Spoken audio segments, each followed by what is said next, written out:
He went out with the woman. The woman asked him if he wanted some water, but the beggar refused to respond because he was afraid she would discover the secret of his gold mine. Seeing that he would not speak, the woman walked toward the shack he had built. The beggar, seeing this, ran after her and offered her the airplane as a shelter. At that moment, the woman sensed something was amiss. Ignoring the beggar's attempts to stop her, she entered his shack. Fearing she would discover the gold mine, the beggar decided to drive her away. But just then, the woman began to press him for answers. Seeing that the gold was about to be discovered, he grabbed a shovel and bludgeoned her to death. Now there was a corpse lying beside him. This terrified the beggar. He hurriedly grabbed the shovel and dug a hole to bury the body. But before long, wild dogs dragged it away. He got up and chased the dogs off. Then he gathered some wood and burned the body with a fire. The next day, the ringing of the phone startled him awake.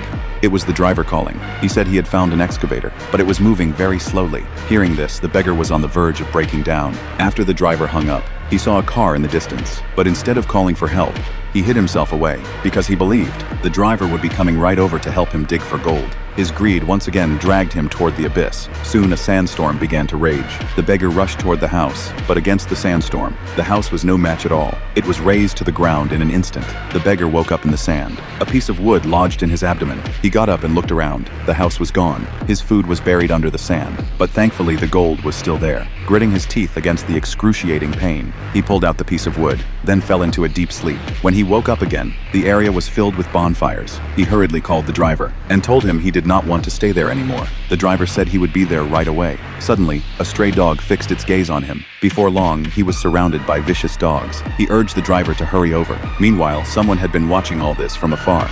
He waited patiently until the beggar was mauled to death by the dogs. He had long wanted to keep the gold mine all to himself, but just then, the driver was struck by an arrow. No one knew where the arrow had come from. The two of them collapsed in the desert, as if cursed by the gold.